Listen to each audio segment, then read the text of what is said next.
el acontecimiento más grande del siglo XX, un urgente y último llamado a la penitencia y al Santo Rosario, un mandato incumplido, un secreto fundamental. Nuestra Señora nos llamó y nos advirtió en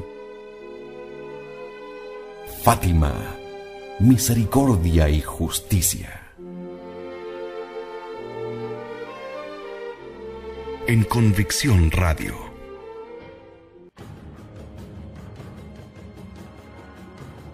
Porque la consagración de Rusia al corazón inmaculado de María aún está pendiente, Fátima, misericordia y justicia, en Convicción Radio.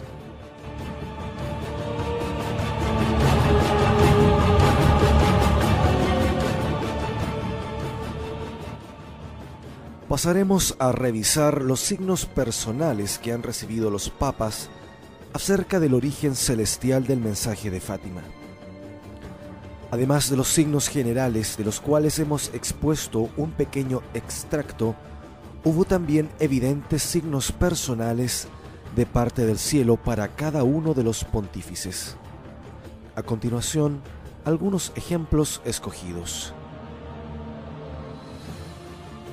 El Papa Pío XI, a quien se le dio un claro signo a través del así llamado milagro del río Weichel, acaecido el día de la fiesta de la Asunción de María.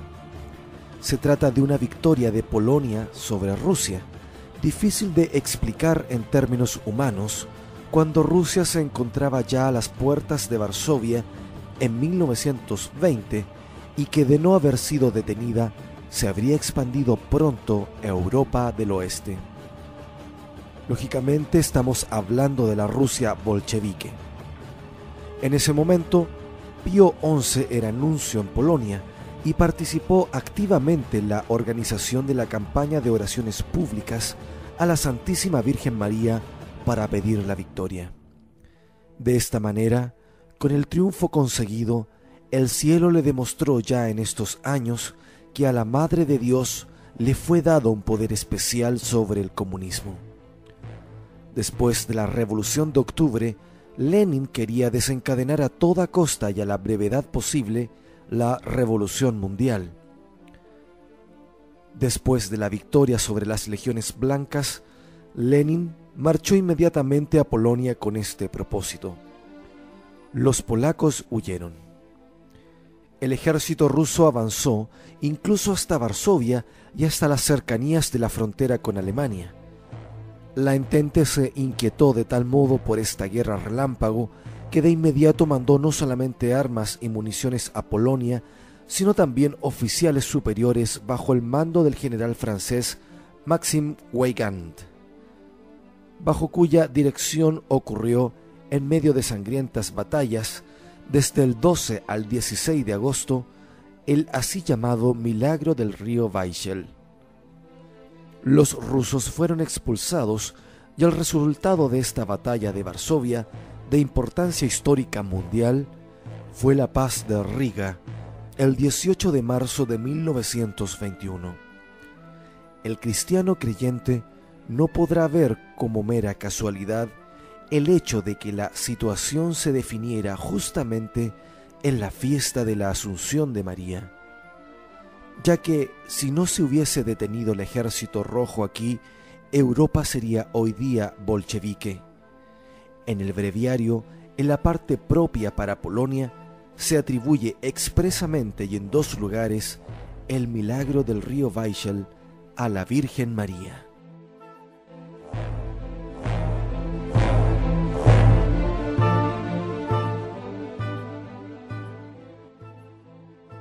También el Papa Pío XII recibió un signo personal. Fue consagrado obispo el 13 de mayo de 1917 a mediodía, es decir, el mismo día y a la misma hora de la primera aparición de la Santísima Virgen en Fátima. Esta es una señal muy clara del cielo que el mismo Papa reconoció como tal en su alocución con motivo de la consagración de la iglesia de San Eugenio en Roma. Pío XII Vio también repetidas veces el milagro del sol de Fátima en los jardines del Vaticano, y esto sucedió en los días de la definición del dogma de la Asunción de María en cuerpo y alma a los cielos, el 30 y 31 de octubre de 1950, como también el 1 y 8 de noviembre. El Papa quiso que esto fuese comunicado oficialmente en Fátima. La Madre de Dios, a pesar de las deficiencias en el cumplimiento de su voluntad, aparentemente vio con agrado la buena voluntad del Papa Pío XII. Así podría interpretarse el hecho de que Pío XII, el Papa de Fátima, fue sepultado el 13 de octubre de 1958. Nuevamente una coincidencia que podría ser considerada como signo para su sucesor. También el Papa Juan XXIII recibió su signo. El 13 de octubre de 1960 se organizó en Fátima un gran acto de adoración y reparación que convocó una multitudinaria participación. Aunque Juan XXIII no lo había alentado especialmente, el obispo de Fátima invitó, con el permiso del Papa, a todos los obispos del mundo a que se unieran a los peregrinos en la noche del 12 al 13 de octubre en una catarata de oración conjunta por la paz mundial, para que se quiebre el poder del comunismo, decían. Llegaron aproximadamente 1 millón de peregrinos a Fátima, muchos de ellos probablemente atraídos por la esperanza de que el Papa publicara ese año el tercer secreto. Durante 36 horas soportaron la lluvia, rezando el rosario y otras oraciones y asistiendo a celebraciones de misas. Los obispos de Francia e Italia respondieron con cierta largueza a la exhortación del obispo de Fátima. En cambio, en las diócesis de Alemania, la invitación prácticamente no tuvo eco. Sin embargo, mundialmente se asociaron a la vigilia de oración de Fátima unas 300 diócesis, haciendo una solemne noche de oración y penitencia.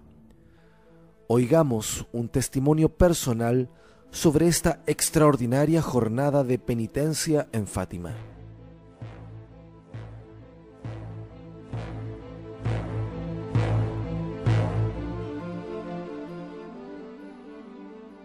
Comillas.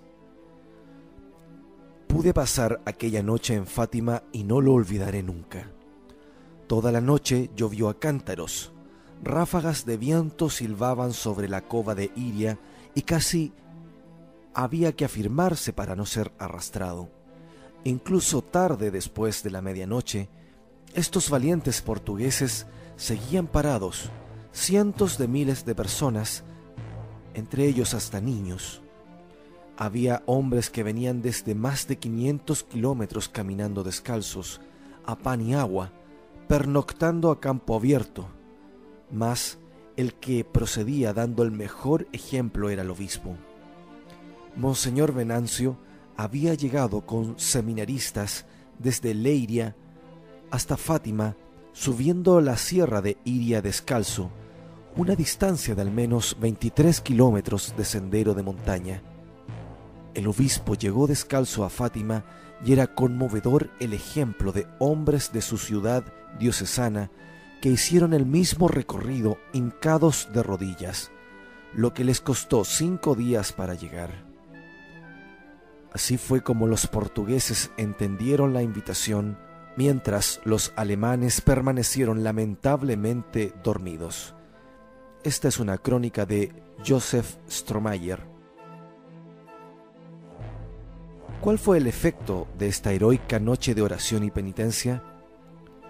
En estos mismos días tenía lugar en New York una reunión plenaria de la ONU. He aquí lo que informaba la prensa sobre el particular. El 12 de octubre, Khrushchev hizo un discurso en el que amenazó en caso de que los pueblos de las colonias no fuesen independizados con una guerra de los pueblos coloniales y la Unión Soviética contra los poderes imperialistas. Esta arenga eclipsó todas sus anteriores explosiones de ira en la ONU. Comillas. El primer ministro soviético amenazó con que si no se producía el desarme y si se imponía una guerra a su país, la Unión Soviética lanzaría cohetes a todas partes del mundo. Tenemos ya una producción en masa de cohetes que producimos como salchichas. Si se impone una guerra a la Unión Soviética, vencerá, pero las pérdidas serán inmensas, decía Khrushchev. Khrushchev se quitó en este discurso un zapato y golpeó con él la mesa. La razón de ello fue que los Estados Unidos exigían que la libertad de las colonias, reclamada por él bajo amenaza, fuese concedida también a los pueblos de Europa Oriental. Ya antes, Khrushchev había designado al año 1960 como el año 1 de la expansión comunista. Sin embargo, el 13 de octubre abordó precipitadamente en New York un avión con destino a Rusia, suspendiendo todas las escalas planificadas. Su viaje de regreso fue forzado por un accidente. Uno de los misiles mencionados había explotado después de un fallido lanzamiento de prueba. La situación fue la siguiente. El cohete no despegó. Después de una interminable espera, los científicos soviéticos abandonaron su refugio de seguridad para investigar las causas de la falla. En ese momento, el misil se encendió y explotó, destrozando a todos los presentes, aproximadamente 300 científicos y políticos. Probablemente enfurecido por este frustrado lanzamiento, Khrushchev se dejó arrebatar a este inusual comportamiento. El mundo escapó a una posible catástrofe.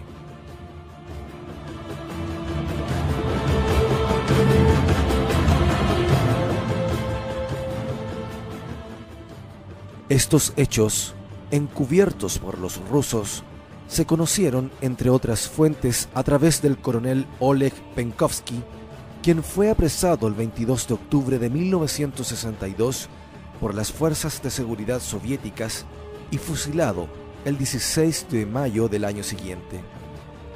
Este doble agente, coronel emérito de la defensa de tanques del ejército soviético, era oficial secretario ejecutivo del Comité Científico de Coordinación del Gobierno Soviético, pero extraoficialmente revestía un alto cargo en el servicio secreto ruso. Movido por su propia conciencia, Penkovsky, que creía en Dios, se volvió espía contra la misma Unión Soviética, pues se percató cuán irresponsablemente el gobierno ruso promovía una política y un armamento atómico hacia una guerra nuclear. Penkovsky transmitía sus informaciones a una red de espionaje británico-americana. Durante el juicio, Penkovsky confesó haber revelado incluso secretos soviéticos sobre misiles. Penkovsky fue hasta la fecha el más valioso espía del cual disponía Occidente en Moscú. Acerca de la explosión del misil atómico, este espía de primer rango relataba: Khrushchev había exigido de sus especialistas un propulsor que trabajara con energía nuclear. El desarrollo laboratorio de tal propulsor había sido ya terminado antes del día del 43 aniversario de la Revolución de Octubre, en el año 1960, y los técnicos encargados de este proyecto querían presentar a Khrushchev en este aniversario un regalo, es decir, un misil propulsado atómicamente. En el lanzamiento de prueba del nuevo propulsor estaban presentes el mariscal Nedialin, muchos expertos del ámbito de la energía atómica y representantes de varios comités estatales. Expirada la cuenta regresiva, el misil no despegó de su plataforma. Después de transcurridos 15 o 20 minutos, Nedialin salió del búnker de observación seguido de los demás invitados. Repentinamente, se produjo una explosión provocada por una mezcla de sustancias radioactivas y otros componentes. Murieron más de 300 hombres. Como por un milagro, algunos pocos salvaron la vida, pero sufrieron un shock. Algunos de ellos murieron poco después. Lo que se llevó a Moscú no eran los restos de Nedelin y de las otras víctimas, sino urnas llenadas con tierra. Esta catástrofe, que desbarató las fanfarronas amenazas de Khrushchev, puede ser considerada como una señal del cielo para Juan XXIII. Para él, debería haber sido una prueba de que la Virgen de Fátima es la Reina de la Paz, a la cual Dios Omnipotente ha hecho poderosa como un ejército en orden de batalla, capaz de quebrar el poder del comunismo.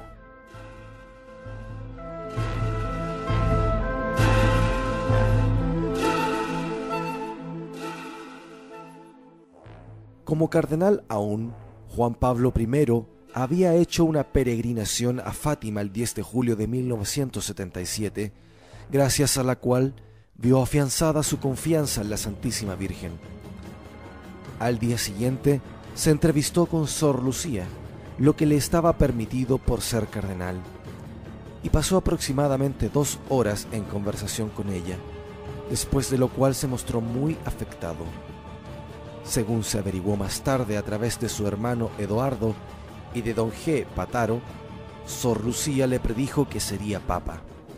Así, también él recibió un signo del cielo. Sin embargo, su pontificado fue demasiado corto para poder realizar la consagración de Rusia. Juan Pablo II recibió varios signos claros.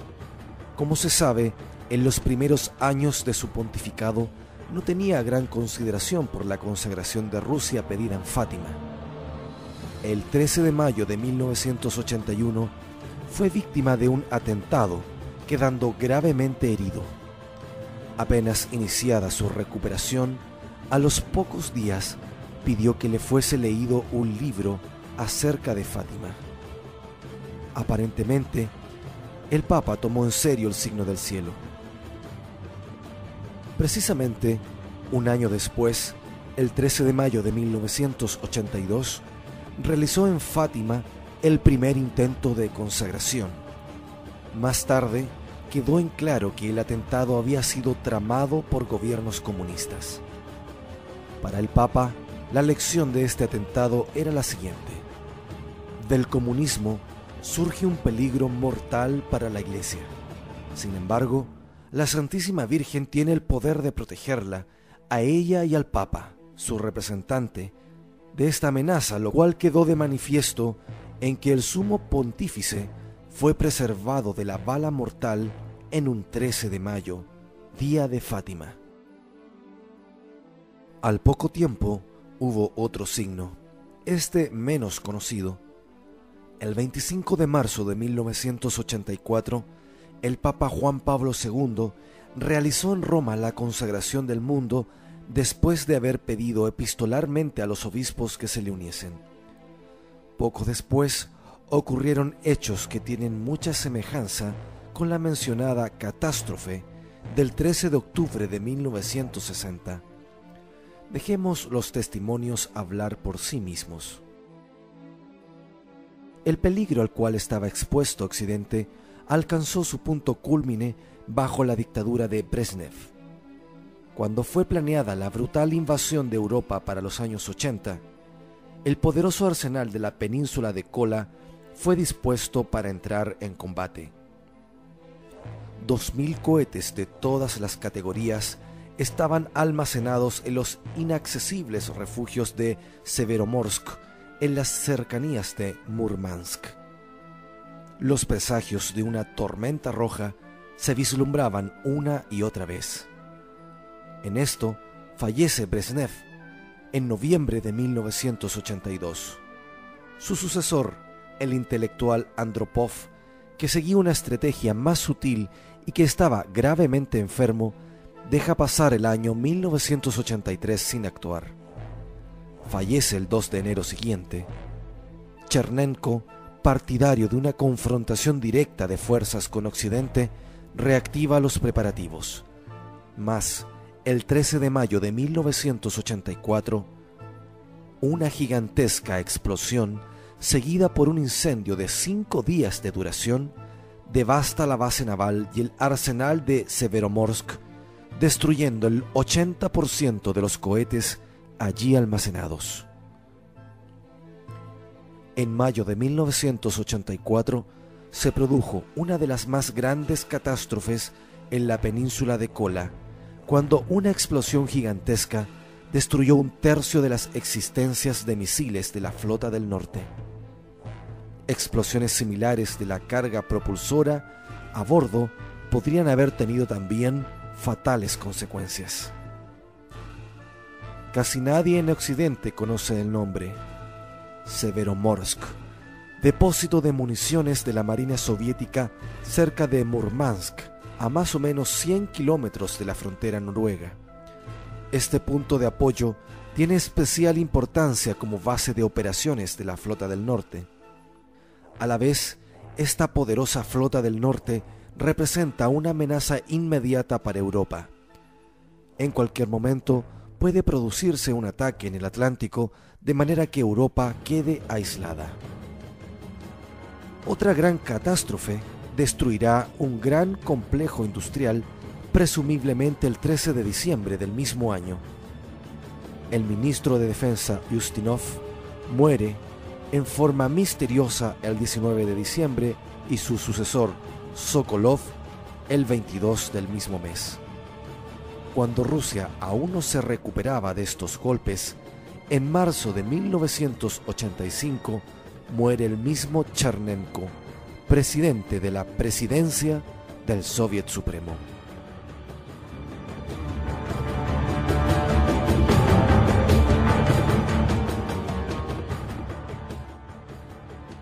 Recordemos que la primera consagración al corazón inmaculado de María, hecha por el Papa Juan Pablo II, fue realizada en Fátima el 13 de mayo de 1982, es decir, exactamente 2 años antes de la mencionada explosión. El tercer y enmendado intento de consagración tuvo lugar en Roma el 25 de marzo de 1984, es decir, más o menos 1 mes y medio antes de la explosión. Los otros sorprendentes casos de fallecimientos y de catástrofes ocurrieron durante el año que siguió a esta tercera consagración. Según Carlos Evaristo, durante la segunda entrevista que sostuvo con Sor Lucía en febrero de 1998, ella ha dicho: la consagración de 1984 evitó una guerra atómica que habría tenido lugar en 1985. ¿Cómo debe entenderse esta bendición del cielo? Evidentemente, no se trata de la conversión de Rusia vinculada a su consagración. Por la consagración del mundo Convención de Rusia, Cristo prometió a Sor Lucía el 22 de octubre de 1940 acortar la duración de los sufrimientos de la Segunda Guerra Mundial. Aquí, aparentemente también el cielo nos concedió en forma similar un aplazamiento o prevención de una tercera guerra mundial. Este acto de consagración ha sido aceptado por el cielo, pero evidentemente no como verdadera consagración de Rusia con su respectiva promesa, sino como una consagración del mundo hecha únicamente por el Papa, con la promesa relacionada a este acto. Se trata entonces de un signo para el Papa, para que sea fortalecido en la confianza y fe en la eficacia sobrenatural de la consagración, a fin de que se decida hacer la consagración de Rusia en la exacta y completa forma establecida por el cielo.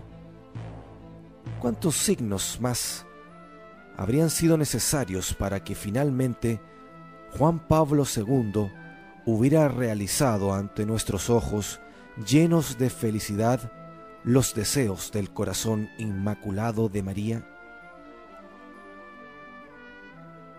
La intervención divina para impedir una tercera guerra mundial en los años 80 es acaso la realización de la primera fase de la parte publicada del tercer secreto? Dicha frase dice así: después de las 2 partes que ya he expuesto, hemos visto al lado izquierdo de Nuestra Señora un poco más en lo alto, a un ángel con una espada de fuego en la mano izquierda. Centelleando emitía llamas que, parecía, iban a incendiar el mundo, pero se apagaban al contacto con el esplendor luminoso que, de su mano derecha, Nuestra Señora irradiaba hacia él. El ángel, señalando la tierra con su mano derecha, dijo con fuerte voz: «Penitencia, penitencia, penitencia».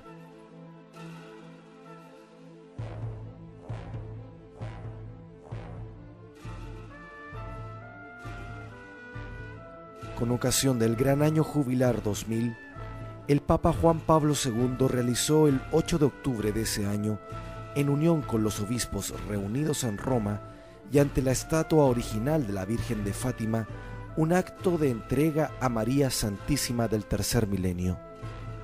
Sin embargo, en vez de aprovechar esta singular oportunidad de la presencia de todos los obispos, y a pesar de la solicitud de muchos miles de fieles que le habían pedido epistolarmente la consagración de Rusia al corazón inmaculado de María como objeto único, tal como lo pidió Nuestra Señora de Fátima, el Papa se limitó a encomendar a la Madre de Dios, la Iglesia y el mundo en los siguientes términos: estamos aquí ante ti para confiar a tu cuidado materno a nosotros mismos, la Iglesia, el mundo entero. Implora por nosotros a tu Hijo amado para que nos conceda la abundancia del Espíritu Santo, el Espíritu de la verdad, que es la fuente de la vida.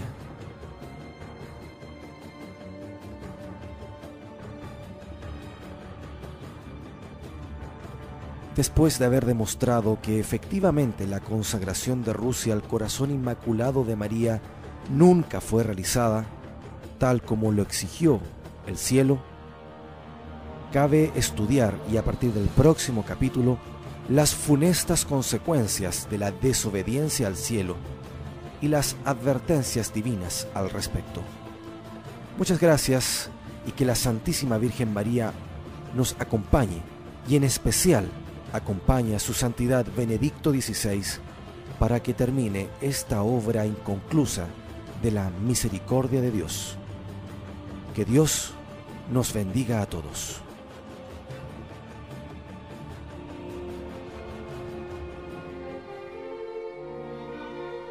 El acontecimiento más grande del siglo XX, un urgente y último llamado a la penitencia y al Santo Rosario, un mandato incumplido, un secreto fundamental. Nuestra Señora nos llamó y nos advirtió en Fátima, misericordia y justicia. En Convicción Radio.